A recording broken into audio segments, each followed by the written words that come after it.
히브리서 이제 강해 시작하겠습니다. 큐리오스 성경 강해라는 이름으로 그동안 성경 강해를 좀 우리가 많이 해왔어요. 몇 번 했던 게 계시록 몇 번 했고, 그 다음에 로마서 몇 번을 했고요. 작은 책들, 갈라디아서나 골로새서, 에베소서, 빌립보서 작은 책들을 좀 했는데, 이번에 4번 만에 한 권을 끝내야 됩니다. 그래서 분량적으로나 내용적으로나 히브리서가 좋겠다 생각이 들고, 히브리서 말씀은 정말 깊은 말씀이에요. 모든 성경이 다 하나님의 말씀이고 정말 깊은 진리를 담고 있지만, 그러고도 불구하고 성경을 만약에 초급반, 중급반, 고급반으로 나누면 히브리서는 고급반에 속하는 말씀입니다. 그래서 해석하기가 때로는 어려울 때도 있고, 또 이것이 담고 있는 진리가 너무나 높은 산이기 때문에 때로는 못 올라가는 경우도 있고 그런데, 그래서 히브리서 말씀을 여러분이 이제 좀 깊이 묵상하다 보면 조금 높은 산에 올라가기 때문에 그것으로 인하여 누리는 유익이 굉장히 크다고 생각합니다. 그래서 이번에 히브리서를 한번 선한 의미로 정복하는 그런 시간이 될 수 있기를 바랍니다. 자, 우리 교환 받으셨죠? 히브리서 서론 가볼까요? 자, 히브리서를 기록한 사람이 누구냐라는 데 대해서는 그동안 많은 논쟁들이 있었습니다. 그러나 결론은 아무도 모른다. 해볼까요? 아무도 모른다. 아무도 모릅니다. 그게 답입니다. 답인데, 그러면 이제 추측을 할 때 어떤 사람이냐? 바울이었거나 바울팀의 일원이었을 것이다. 이게 이제 가장 큰 추측이에요. 그러니까 바울이 썼을 수도 있다라고 보는 견해가 있고, 바울은 아니었겠지만은 바울팀에 속한 분이다. 바울팀이라는 것은 바울이 선교를 하면서 바울은 팀으로 사역을 했어요. 혼자 하지 않았어요. 근데 바울은 혼자 할 수 있는 탁월한 능력자였지만 선교가 혼자 하는 것이 아니라는 걸 바울은 알고 있었기 때문에 팀이 만들어진 거죠. 바울이 뭐 직접 만들었다고도 볼 수 있고 바울 주위에 사람들이 모였다고도 할 수 있는데, 그래서 바울과 가장 먼저 사역했던 사람이 바나바입니다. 바나바가 왜 중요하죠? 바울을 추천했던 사람이에요. 그리고 안디옥 교회에서 바울과 바나바가 동력했어요. 그리고 바울의 제1차 전도 여행에 바울과 바나바가 함께 갑니다. 그렇죠? 네, 그래서 바나바라는 인물 대단히 중요한 인물이고, 그 다음에 바나바 다음에 아볼로도 또 대단한 인물이에요. 아볼로, 바울과 연결된 아볼로도 구약의 엄청난 학자였고요. 그 다음에 바울을 따라다니면서 바울의 주치의 역할을 했던 누가라는 인물도 보통 인물이 아니죠. 누가가 신약에 2책을 썼어요. 뭘 썼죠? 누가복음하고 사도행전. 근데 분량이 엄청나요. 누가복음이 24장, 사도행전이 28장. 그래서 누가가 쓴 그 분량이 신약에 있어서 거의 30%가 될 겁니다. 30%. 굉장하게 쓴 거예요, 누가가. 그러니까 누가도 중요한 인물이다라고 보는 거고요. 그 다음에 아볼로는 이제 구약의 이 대가니까, 히브리서가 사실은 구약 배경이 강하잖아요. 강하니까 아볼로가 썼을 수도 있겠다라고 보는 견해가 있고, 아볼로 견해가 굉장히 강하게 주창이 됐어요, 한동안. 근데 아까 말씀드렸지만 아무도 모르니까 정답은. 그 다음에 디모데설도 있었고, 또 신라가 바울하고 함께 다녔잖아, 그죠? 그래서 그런 바울 팀의 일원이었을 것이다라고 보는 견해들이 있는데, 거기에 여러 이 바울 팀에 속한 사람들이 다 한 사람씩 거론되고 있는 그런 분위기다라고 보시면 되고, 결론은 아무도 모른다. 여러분 알만하십니까? 네. 그래서 누가 안다 그러고 막 이 사람이 히브리서를 썼다고 막 주장하는 분이 있으면, 저분은 알 것을 모르고 오셨구나 생각합니다. 누구 한 사람으로 규정해가지고 얘기하기가 어려운 것이다. 자, 그러면은 히브리서를 왜 기록했는가? 히브리서라는 말의 이름이 히브루잖아요. 히브루. 그죠? 그게 히브루가 뭐예요? 히브루라는 게 그게 유대인을 갖다가 히브리 사람이라고 부르잖아요. 그죠? 그러니까 히브루라는 이 말이 유대인 아니면 이스라엘인, 이거와 다 연결된 거예요. 이스라엘인들과 유대인들이 쓰는 언어가 히브리어란 말이에요. 그렇죠? 그러니까 결국 히브리서라는 것은 이것도 편지죠. 편지인데 히브리서를 썼을 때 이 독자가 누구냐? 유대인이에요. 유대인. 근데 유대인인데 신약 성경을 뭐 믿지 않는 유대인들에게 쓰지는 않았을 테니까 결국 핵심은 뭐예요? 믿는 유대인들에게 쓴 겁니다. 유대인들 중에도 믿는 자들에게 쓴 거예요. 자, 그래서 거기 보면 기록 목적을 한번 읽어봅시다. 다 같이 시작. 시련과 핍박을 당하고 있는 유대인 출신 그리스도인들에게 유대교로 돌아가서는 안 된다는 강력한 교훈과 경고를 주기 위함이다. 무슨 말인가 하면은 처음에 복음이 증거돼가지고 유대인들이 예수님께로 많이 돌아왔어요. 돌아왔는데 유대인들이 그리스도께로 돌아왔는데 그리스도인이 된 유대인들에 대해서 다른 유대인들이 어떻게 했을까요? 다른 유대인들이 핍박하고 박해하고 막 왕따시키고 그렇게 하니까 어떻게 이 사람들이 마음이 약해지는 거예요. 마음이 약해지면서 야, 지금 내가 이렇게까지 욕을 먹고 박해를 당하고 핍박을 당하면서 내가 기독교의 예수의 도를 내가 지켜야 되나?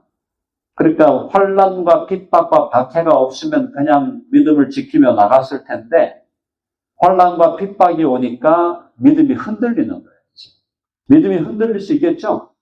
그러니까 이 사람들이 결국 뭘 생각할까요? 나중에 그냥 아유 왜 이렇게 된 거 그냥 돌아가야 되겠다. 그래서 유대교로 다시 돌아가려고 하는 그런 흐름들이 유대인 그리스도인들에게 있었다는 거예요. 그걸 경고하는 거예요. 그 사람들에게 돌아가면 안 돼. 얼마나 우리가 예수 그리스도를 통하여 받는 구원이 얼마나 위대한 구원이고 예수 그리스도를 통하여 받는 축복이 얼마나 위대한 축복이고 예수 그리스도 안에서 우리가 누리는 특권이 얼마나 위대한 특권인데 그런 박해와 핍박 때문에 예수 그리스도를 버리고 다시 유대교로 돌아간다는 건 절대 안 된다. 네, 그걸 강력하게 교훈하고 경고를 주기 위한 목적으로 히브리서가 기록이 되었다. 거기까지 여러분 이해되시죠? 별로 어렵지 않으시죠? 자, 그래서 히브리서의 특징을 여러 가지로 얘기할 수 있지만 제가 세 가지를 정리했습니다. 자, 히브리서의 특징은 예수 그리스도의 유일성과 우월성을 강조합니다. 자, 그러면 유대교로 돌아가려고 하는 사람들에게 먹히는 말이 뭐냐? 야, 예수 그리스도가 모세보다 위대하다. 유대교로 돌아간다는 것은 모세계로 가는 거잖아요. 그러니까 모세보다 더 위대해. 예수 그리스도는 아론보다 더 위대해. 그죠? 그리고 히브리서 이제 1장에서는 천사들보다 더 위대해. 그래서 예수님이 천사들보다 위대하고 모세보다 위대하고 아론보다 위대하고 또 여호수아보다 위대하고 구약에 나오는 상당히 중요한 인물들 그런 인물들과 비교할 때 예수 그리스도는 위대하고 탁월하신 분이다. 그래서 예수 그리스도가 결국 누구냐? 예수 그리스도가 누구냐라고 할 때 히브리서는요, 놀랍게도 예수가 신성을 가지신 하나님의 아들이심을 엄청나게 강조하고 있다. 해봅시다. 예수님은 본질상 하나님이시다. 또 한 번 더 예수님은 위격상 하나님의 아들이시다. 그걸 아멘 하십니까? 그걸 지금 히브리서가 강조하는데 그게 1장과 2장에서 엄청나게 나와요. 그러니까 히브리서는 예수 그리스도의 신성에 대해서 엄청나게 강조해줍니다. 여러분들이 예수 그리스도의 신성을 가장 강조했던 책이 어떤 책인가요? 기억나는 책이 있으니까. 요한복음이죠. 맞아요. 요한복음이 예수님의 신성을 강조했는데 그게 어디에 나왔어요? 대표적으로 어디에 나왔어요? 1장에 나왔어요. 1장에. 초두에 그냥 태초에 말씀이 계시니라. 이 말씀이 하나님과 함께 계셨으니 이 말씀은 곧 하나님이시라. 그게 요한복음 1장 1절에서 때리고 나가는 거예요. 때리고. 일성이, 요한복음 1장의 1절의 일성이 말씀이 곧 하나님이시다. 로고스가 하나님이시다. 그죠? 자, 근데 요한복음이 1장에서 그걸로만 끝난 게 아니고, 요한복음에서 예수 그리스도의 신성에 대한 이야기가 계속 나옵니다. 가장 대표적인 것이 제가 개인적으로 좋아하는 게 너무나 많지만, 요한복음에서 8장에서 뭐라 그러냐면은, Before Abraham was born, I am. 무슨 말인지 아세요? 해봅시다. 아브라함이 나기 전부터 내가 있느니라. 아브라함이 태어나기도 전부터 나는 I am. 그죠? 나는 영원히 존재해 왔다. 그래서 이 I am이라는 이 표현이 에고 에임이라는 표현인데, 헬라어로. 이게 구약에서 I am이라고 하는 내가 스스로 있는 자라고 하는 하나님이 모세에게 당신이 누구십니까? 모세가 그랬을 때 나는 스스로 있는 자니라고 말씀하신 그 부분과 연결된 말씀. 예수님이 의도적으로 I am을 쓴 거예요. I am who I am. 그래서 요한복음 8장에서 아브라함이 나기 전부터 내가 있느니라라는 것은 예수님의 신성을 얘기합니다. 그 얘기를 듣고 유대인이 뭐라 그랬죠? 그 얘기를 듣고 유대인이 어떻게 했어요? 예수님이 자기 스스로가 하나님이라고 주장하는 것을 눈치를 채고 즉시 어떻게 했어요? 돌을 집어서 예수님을 돌로 치려고 했다. 유대인들의 반응은 그들의 신학과 그들의 관습에 있어서 가장 적절한 반응을 한 거예요. 왜냐하면 예수님을 겉으로 봤을 때 예수님에게 뭐 흠모할 만한 것이 있다 그랬습니까? 아니면 흠모할 만한 것이 없다 그랬습니까? 없다 그랬죠? 어디 나오는 거예요, 그게? 이사야 53장에 나오는 거 아니에요. 그러니까 예수님이 흠모할 만한 것이 없다는 것을 인간적으로 볼 때도 미남은 아니었다는 얘기예요. 그러니까 요즘 꽃미남 좋아하는 분들 회개하셔야 돼요. 자, 예수님이 미남이 아니라니까요? 근데 미남이 아닐 뿐 아니라 어떤 얘기냐면은 예수님이 어디 출신이에요? 어디? 그렇지, 갈릴리 나사렛 출신 아니에요. 나사렛 출신인데 그 시대에 예수님이 다니는 모습을 보면은 거의 뭐 홈레스 끌고 다녔을 거예요. 거의 걸뱅이처럼 다니시죠. 걸뱅이처럼 다니는 데다가 12명이라고 따라다니는 것보다 더 걸뱅이들 같아요. 거의 걸뱅이들의 집단. 유대인들이 특별히 그 시대 유대 종교 지도자들, 바리새인이니, 뭐 서기관이니, 율법사니, 뭐 사두개인이니 그런 사람들이 볼 때는 이거 완전히 또래이들인 거예요, 또래이들. 제 말씀 이해하시죠? 근데 그 인간이 겉으로 보니까 완전 거의 홈레스처럼 보이는 데다가 12명이 따라다닌다고 하는데 보니까 인간적으로 도대체 제대로 돼 있는 것 같지도 않은 이런 인간들이 모여가지고 다니는데 그 우두머리가 내가 아브라함이 나기 전부터 있다고 그런 이따위 소리를 하고 다니니까 이 사람들이 돌로 쳐 죽이려고 하는 게 너무 당연한 거죠. 자, 겉으로 볼 때 예수 그리스도가 겉으로 볼 때 예수 그리스도가 너무나 볼품이 없고 너무나 인간적으로는 정말 흠모할 만한 것이 없어 보였지만 놀란 건 뭐야? 가는 데마다 기적을 해나고 죽은 사람 막 살려내고 500여로 5,000명, 2만 명 막 먹이고. 그러니까 예수님만 나타나면 어떻게 되나? 예수님만 나타나면 막 군중들이 몇천 명씩 모여가지고 따라다니고 환영하고 이렇게 하니까 그때 유대교 지도자들이 어떻게 생각했어? 이 인간을 그냥 뒀다가는 안 되겠네. 그래서 죽이려고 하는 음모를 꾸미게 되는 것이죠. 얘기가 조금 길어졌지만 어쨌든 예수 그리스도의 신성을 요한복음만큼 강조하는 것이 히브리서예요. 요한복음에서 마지막에 예수님 신성을 노골적으로 드러낸 사람이 도마죠? 도마가 뭐라 그랬어요?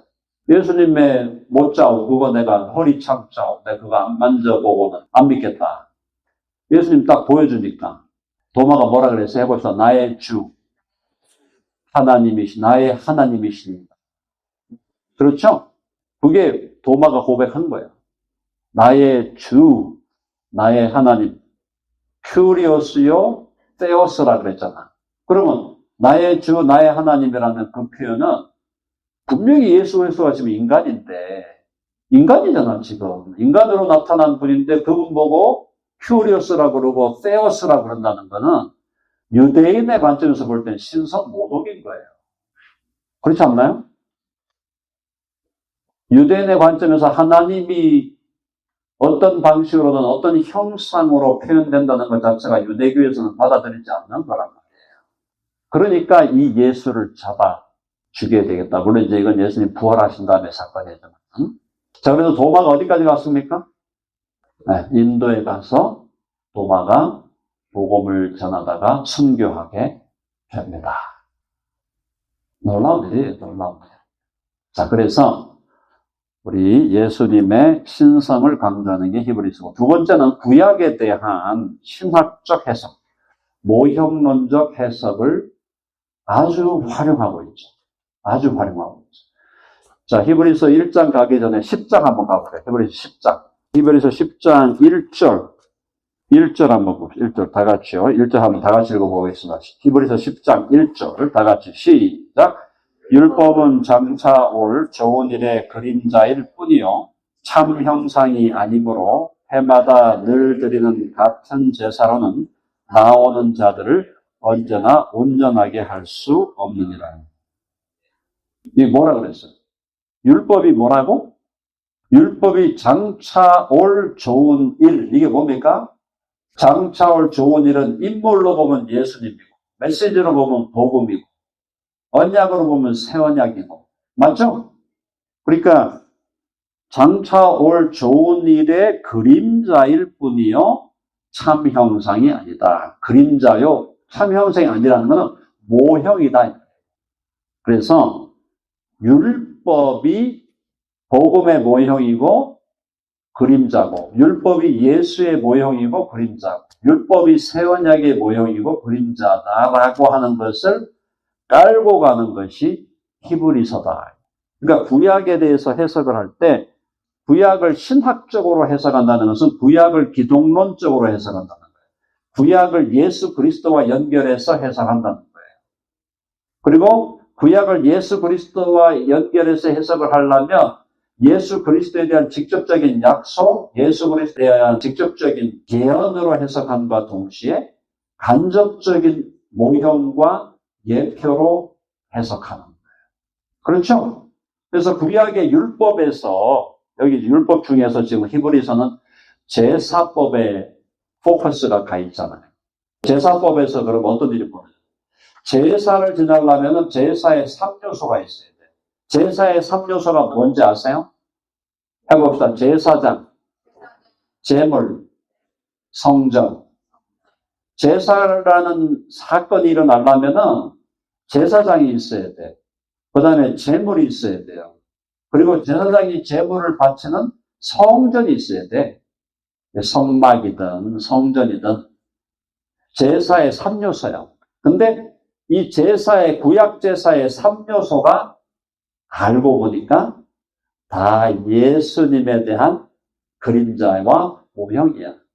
구약의 제사장들 아론부터 시작해갖고 막 엄청나게 많은 제사장들이 나왔는데 그 모든 제사장은 새 언약의 영원한 대제사장이신 예수 그리스도에 대한 그림자요 모형이에요. 자, 구약에서 엄청난 짐승들이 죽음을 당했어요. 양도 잡히고 송아지도 잡히고 뭐 비둘기도 잡히고 짐승들이 많이 죽어나갔어요. 근데 그 모든 짐승 제물이 누구를 예표하는 거예요? 우리를 위하여 자신의 몸을 제물로 드리신 예수 그리스도에 대한 그림자요 모형이요 예표라는 거예요. 그 다음에 성전, 구약에서 제사 드렸던 것이, 구약의 제사 드리는 제사 제도가 언제 시작된 거예요? 제사 제도가. 제사 제도는 죄가 들어온 다음에 시작됩니다. 그렇죠? 아담이 에덴 동산에서 타락하기 전에 무슨 짐승을 잡아요? 아담이 타락하자마자 하나님이 짐승을 잡아가지고 아담과 하와의 수치를 가려주잖아요. 그게 벌써 짐승 제사의 시작이라는 거예요. 그러다가 인간이, 그때 하나님이 짐승을 잡아갖고 가죽으로 죄인들의 수치를 가려주는 것이 바로 예수 그리스도를 잡아가지고 예수 그리스도의 보혈로 우리의 수치를 가리시는 것에 대한 예표적인 사건이에요. 자, 그리고 동시에 죄인인 인간이 죄를 하나님 앞에서 속하면서 하나님을 예배했던 그 제사의 처음 장소는 제단이야, 제단. 그렇죠? 제단을 처음으로 쌓았던 사람이 누굽니까? 성경의 기록에 의하면 제단을 처음 쌓아가지고 제사를 드린 사람이 누구예요? 처음에 드린 사람. 아벨이죠, 아벨. 그렇죠? 가인은 이제 그때 거짓된 제사를 드린 거니까 제대로 된 제사를 드린 건 아벨이지. 근데 뒤에 가보니까 아벨만 제사 드린 게 아니라 제단에다가 제물을 바쳤던 사람이 노아도 그렇고 아브라함도 그렇고 이삭도 그렇고 야곱도 그렇고 뭐가 오기 전에? 성막이 오기 전에는 제단에서 짐승을 잡아 제물을 드린 거고 성막이 온 다음에는 성막에서 짐승을 잡아서 제사를 드렸고 성막은 뭐가 유리해서? 성막은 walking temple이에요. walking temple, moving temple, movable temple. 움직이는 성전이에요. 그러니까 성막이 그게 그래서 계속 이스라엘 백성이 광야를 가는 대로 성막이 계속 따라가잖아요.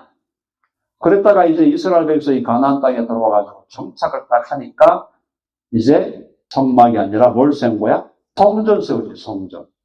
제단과 성막과 성전. 근데 그 모든 것이 결국 누구를 예표하는 그림자냐?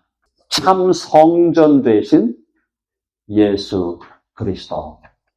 그러면 아시죠? 제단도 예수님에 대한 예표고 성막도 예수님에 대한 예표고 솔로몬의 성전도 예수 그리스도에 대한 예표의 모형이에요. 그렇게 해석을 안 하면 구약을 제대로 읽은 게 아니라니까. 신약에서 구약을 어떻게 해석했어요? 히브리서가 대표적인 거고 예수님 뭐라 그러셨어요?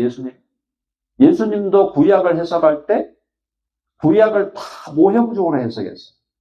광야에서 뱀이 들린 것 같이 인자도 들려야 하리. 응? 요나의 표적밖에는 보여줄 게 없다. 요나의 표적이 뭐에 대한 표적이야? 예수님이 3일간 죽으셨다가 다시 부활할 것에 대한 예표다. 예수님도 예표론적으로 모형론적으로 해석을 하셨고 바울이 가장 대표적인 게 뭐였어요? 해보세요. 우리의 유월절 양 되신 그리스도. 우리의 유월절 양이 그리스도라 그랬죠. 그리고 세례 요한은 뭐라 그랬어요? 보라. 해보세요. 보라. 세상 죄를 지고 가는 하나님의 어린 양이로다. 로마서 5장에서 바울은 아담은 오실자의 표상이다, 모형이다. 자, 제가 이 얘기를 자꾸 드리는 이유는 구약을 해석할 때 예표론적으로, 모형론적으로 구약을 해석하지 않으면 구약은 복음이 되지 않는다. 물론 구약만을 언약사적으로, 구원사적으로 봐도 하나님의 언약적 헤세드의 사랑, 언약적으로 신실하신 사랑이 드러나요. 하나님의 은혜가 드러납니다. 안 드러난다는 게 아니에요. 근데 그게 드러나지만 거기서 멈추는 것이 아니라 구약에 나오는 모든 인물과 사건과 제도가 결국은 다 예수 그리스도와 예수 그리스도 사건과 복음의 사건에 대한 예표요 그림자요 모형이라고 해석하는 것이 구약을 제대로 해석하는 것이다.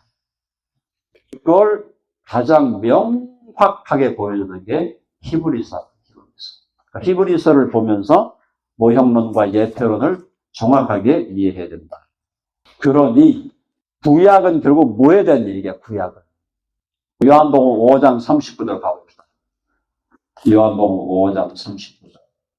진도는 왜 안 나고 자꾸 다른 얘기를 하시는.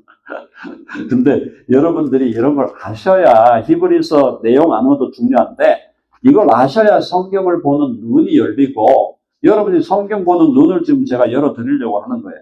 자, 5장 39절, 요한복음 5장 39절 같이 읽어봅시다. 5장 39절, 다 같이 시작. 너희가 성경에서 영생을 얻는 줄 생각하고 성경을 연구하거니와 이 성경이 곧 내게 대하여 증언하는 것이라. 여기서 말하는 성경은 구약이에요. 구약. 신약이 시작되기 전이에요. 그럼 구약 성경이 누구에 대한 거라고? 곧 내게 대하여 증언하는 것이라. 사랑하는 여러분, 그래서 구약을 예수님과 관련해서 해석하지 아니하고 예수님과 무관하게 해석하는 것은 좀 심하게 얘기해서 유대교적 해석에 불과하다. 구약을 그리스도와 연결해서 봐야 된다. 자, 그 다음에 이제 결국은 3번에서 예수 그리스도의 제사장직과 새 언약의 중요성에 초점을. 당연하죠. 히브리서는 새 언약에 대한 책이에요. 그래서 히브리서에서 새 언약을 얘기할 때 뭐라고 얘기하냐면, 해봅시다. 더 좋은 언약, 혹은 더 나은 언약. 그게 신약이에요, 신약. 옛 언약보다 더 좋은 언약, 더 나은 언약. 그게 새 언약이에요, 새 언약. 히브리서는 새 언약을 얘기하는 거고, 그러면서 예수 그리스도의 제사장직, 메시아 삼직이죠? 메시아 삼직이 뭐예요? 해봅시다. 왕, 제사장, 선지자. 왕, 제사장, 선지자 중에서 히브리서는 뭐에 포커스한다? 제사장에 대해서 포커스한다. 이해되셨습니까? 요거만 이해해도 히브리서를 해석해 나가는 데는 굉장한 장점을 받게 된다. 히브리서에 대한 서론적인 설명을 드렸고요.